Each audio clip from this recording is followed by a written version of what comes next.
Yo, what's up guys? Dana White just dropped a fucking bomb and just announced two incredible fights. Arman Tsarukyan versus Charles Oliveira for UFC 300 as a #1 contender fight. And then Benoit Saint Denis versus Dustin Poirier as a 5-round co-main event for UFC 299. Chef Dana is cooking absolute bangers on the books.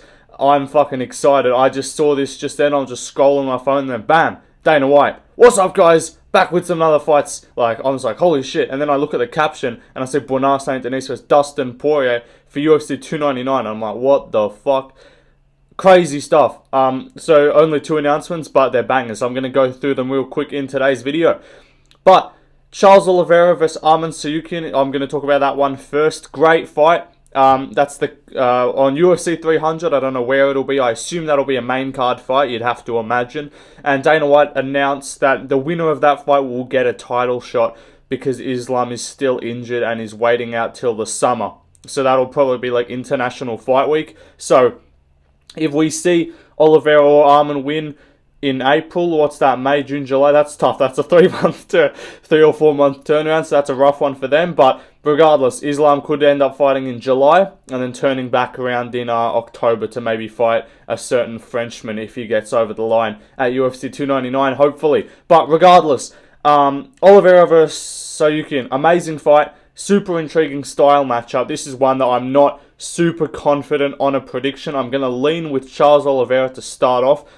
It's going to be a 3-rounder because Dana didn't say otherwise. So this 3-round fight, I don't think that disfavors or favors anyone. I think it slightly favors Oliveira a little bit more just because Arman doesn't have as long to kind of try and implement that wrestling game in and hold Oliveira down for longer because he's going to be fresher at the start of the fight and he's not going to be as susceptible to wrestling. But in the 4th and 5th, I can see Arman using his grappling to great effect. But there will be no 4th and 5th. So it's just a 3-round fight. On the feet, I still believe that Oliveira can get the better of him. I do think Arman is very quick and that he does have a bit of power on his shots because just did KO Beneil Dariush. But let's be real, that was fucking Oliveira's sloppy seconds. That was a washed version of Beneil, had no chin.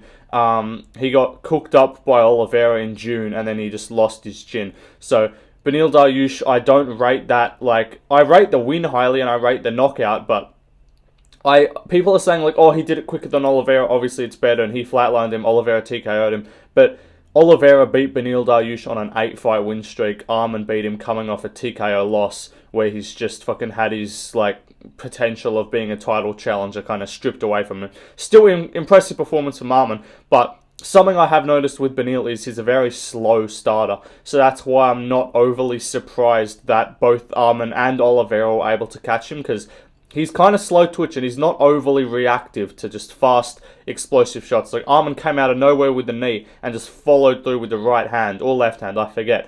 But those are the kind of things that catch Beneil Dariush off guard. So I don't see that kind of thing happening here. Oliveira's going to have a reach advantage. Arman's going to be having to come in. I can see Oliveira using his teeps to great effect, keeping Arman at range. Even in the clinch, I can see him doing good work. Obviously, we know Arman's got phenomenal trips, great takedowns, but I think Oliveira with his knees, he's got good, he's got a great clinch game. He's got that Muay Thai clinch.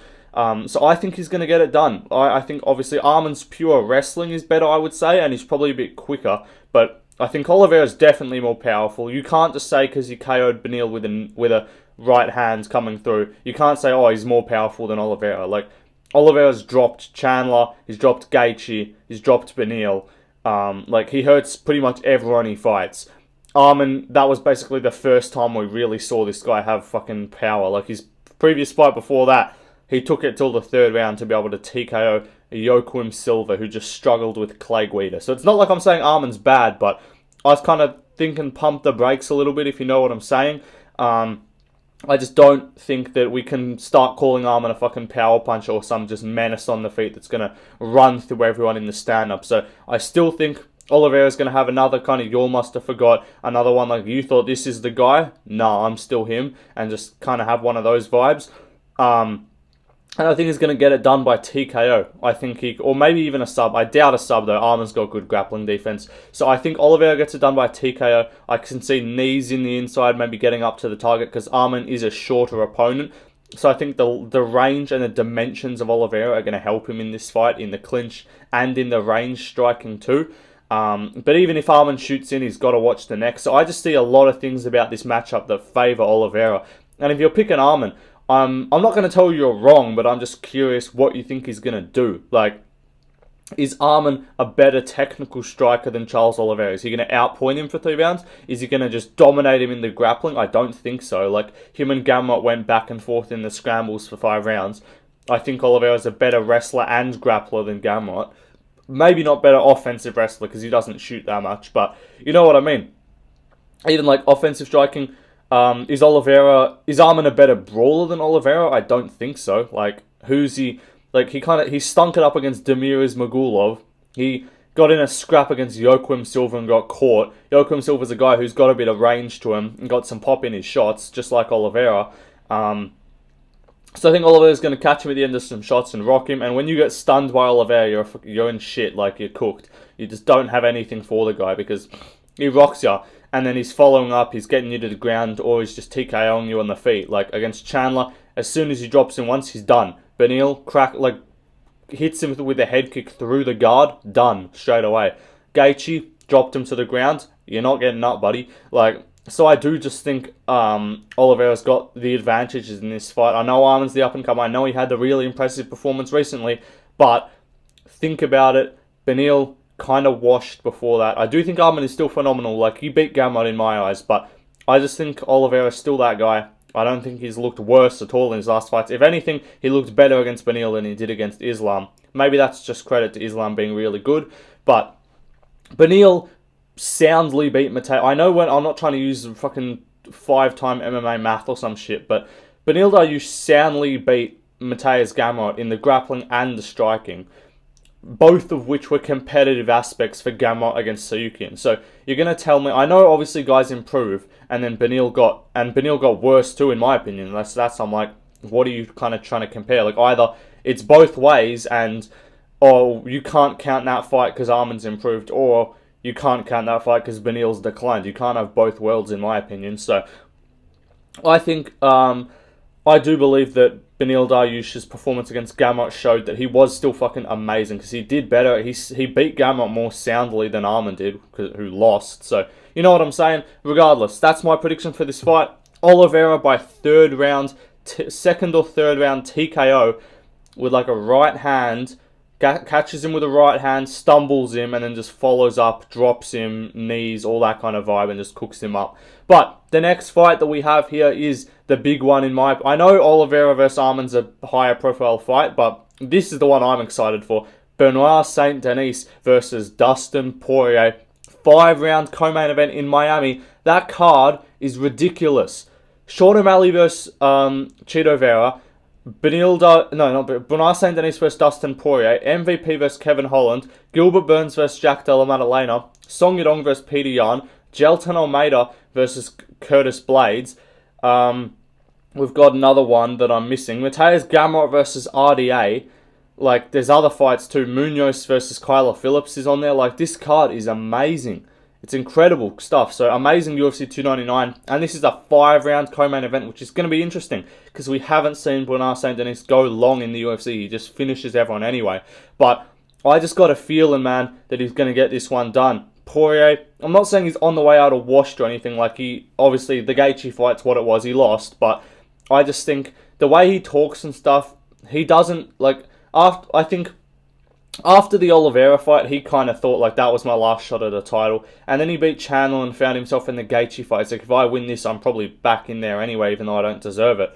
And then he loses to Gaethje. In my opinion, Dustin Poirier isn't chasing the top the same way that these up-and-comers like Benoit Saint Denis are. And I just don't think he's going to be, like, super... Obviously, he's going to train his butt off for this fight, but... He talks about it. He talks about how he has to, like, change up his schedule, take his daughter out of school and stuff. Like, he just doesn't seem 100% locked in, everything on the fight game. I'm a fighter, nothing else matters in my life. Like, I feel like that's the attitude that you have to have when you're coming up the ranks. Poirier's had his shots at gold. He's had his interim title fights. He's had his BMF title fights. Like, he's done what he's done, and I just don't think he's going to stay at that level right now. So, I'm picking Benoit Saint Denis to put a pace on him. I know Poirier's got phenomenal cardio, but I think it's just a weird kind of style where this guy's just fucking running at you. It's just oddly difficult to deal with, and it surprises you and gasses you out. Like, when he just puts that, like, Moises has never been known to have bad cardio. He just broke him down, and that wasn't even like a cardio issue. That was more, he just kind of dominated him on the ground. And I do think Benoit Saint Denis can have a lot of success in the grappling against Poirier. If they're going to have a pure boxing match, obviously Poirier is going to get the better, but with the kicks, I do think about it. What did Poirier just get KO'd by? A fucking head kick. What did Benoit just win his last fight by? Head kick. Like, kicks are his best fucking weapon. Kicks are some of Gaethje's best weapons, along with his power punches, but I think this style matchup is just going to do well for Benoit Saint Denis. Obviously, Poirier got phenomenal boxing, but I just don't think he uses enough other weapons. I think Benoit's going to use the grappling. I think the power is going to be pretty equal. He's going to bring the pressure, though. Poirier's going to be looking to kind of counter with his boxing, and I think he's just going to be in your face, and you're not going to find your counter shots. So I think Benoit takes him down. I think he kind of just physically dominates him for a little bit, and then Poirier's like, oh, fuck. And then it kind of gets back into it. He has a bit of a brawling moment. Benoit's probably going to get cracked a couple times, because that's what Poirier does. But I don't know. I just got the vibe. He's the guy on the come-up. He's the guy that's proven less for sure, but I think he's got more to prove, and he's got more to accomplish in his career at this stage than Dustin Poirier. But geez, that's a fucking incredible. That's going to be an amazing fucking just signed fight of the night check right now. That card's going to have some bangers, because I think there's a potential O'Malley versus Cheeto ends up being great. It could be a stinker, but I think it'll be good. Yan versus Song Yadong is going to be an amazing fight too. MVP versus Holland has the potential to be great, or it could be shit. It just kind of depends what happens. But like, there are some great fights on that card, and this is a fucking another one of them. Incredible stuff, amazing 5-round co-main event. Respect to Poirier, because I was shitting on this guy a lot.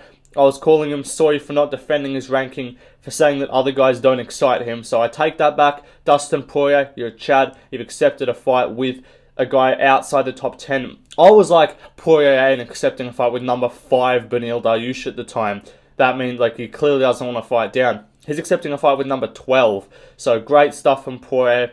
Good stuff from Benoit Saint Denis to get this fight too, because there were some rumours that the Beneil Dariush fight was going to happen for Benoit, and that would have been like a pretty easy win for him, and it would have bumped him up the rankings, but it wouldn't have proven as much. Like, I think a lot of people would go into that fight just thinking, yeah, he's going to run through Beneil, he's a slow starter, he's going to cook him. But this is a fight where if he fucking wins, it's all stocks in. Like, the fucking investments on Benoit Saint Denis are going through the roof, and he's probably arguably could get a title shot straight away. Like, realistically, I've got a prediction now, because since Oliveira vs Arman has been named as a number 1 contender fight, and that Islam's not coming back till summer, originally I thought they were going to do Oliveira vs Arman in April for 300, and then Islam vs Gaethje in March on the Saudi card, and then the winner would fight the winner. Like, that was pretty clear to me. But since they're not doing Gaethje for the title shot, I think it's likely he fights one more time. And I think Max Holloway is a likely opponent. Maybe he's just waiting, and he just is chill to wait for his shot. But like, think about it. If Benoit Saint Denis runs through Dustin Poirier, you get a fight turned around from 300 with the Arman Oliveira winner to fight Islam. And then whoever wins that, you want to get another title fight going. Especially if it's Islam, you want to go in Abu Dhabi. So that's what I find kind of interesting. I think Gaethje's going to fight again, and I think it'll be Holloway for the BMF belt on 300. I think that's a very suitable UFC 300 type of fight. Because if not, who's Gaethje fighting? Like, now Oliveira's booked, Arman's booked, Poirier's booked, Islam's out for a while. He's not fighting fucking Chandler, he's not fighting Dariush or Gamrot or Fiziev. Like, who's he going to fight? So I think it'll be Holloway, or he just waits, and that would be annoying, but I think it's going to be Holloway, which is going to be a sick fight too. Gaethje will piece up Holloway and TKO him. But regardless, Benoit Saint Denis, Dustin Poirier, incredible matchup. I think Benoit's going to mix in his grappling to great effect and potentially get a rear naked choke submission or a ground and pounds TKO as he just breaks down Poirier and has him kind of... I know Poirier's not the guy to break down, and he doesn't often just get finished by getting bullied, but I don't know, something about it, I can see it happening. Benoit Saint Denis has a breakthrough performance, and pretty much after that, you got to give him a title shot. I know he would have only beaten the top 5 guy, but you go from number 12 to number 3. You beat Dustin Poirier, especially if he gets it done by finish. Who else is gonna why would you make him fight again? What's the point? Like, you got a guy there, just give it to him. I'm talking ahead of myself here, obviously. He has to win the fight first, but incredible. Don't have to wait too long for it either. It's in just over 2 months, I think. Am I tripping? It's in 2 months. So this fight is in 2 months' time. 8-week training camp for both of them. Perfect stuff. Looking forward to it a lot. Again, Oliveira versus Arman. I got Oliveira getting a finish. Benoit Saint Denis versus Porier. I got Benoit getting either a submission or a ground and pound TKO. Both incredible fights. Looking forward to both of them. And to top it all off, Dana said he's got more fight announcements coming in 2 days' time. So he said Tuesday. I know in America right now it's Sunday, so for me it's Monday right now in Australia. So it'll be Wednesday for me, 2 days' time, more fight announcements. I reckon we're getting 300 fight announcements, and then we're getting the Saudi Arabia card, I think we're going to get. So amazing fights. Let me know who you guys are picking in the comments, and I'll see you guys in the next one. Peace out, everybody.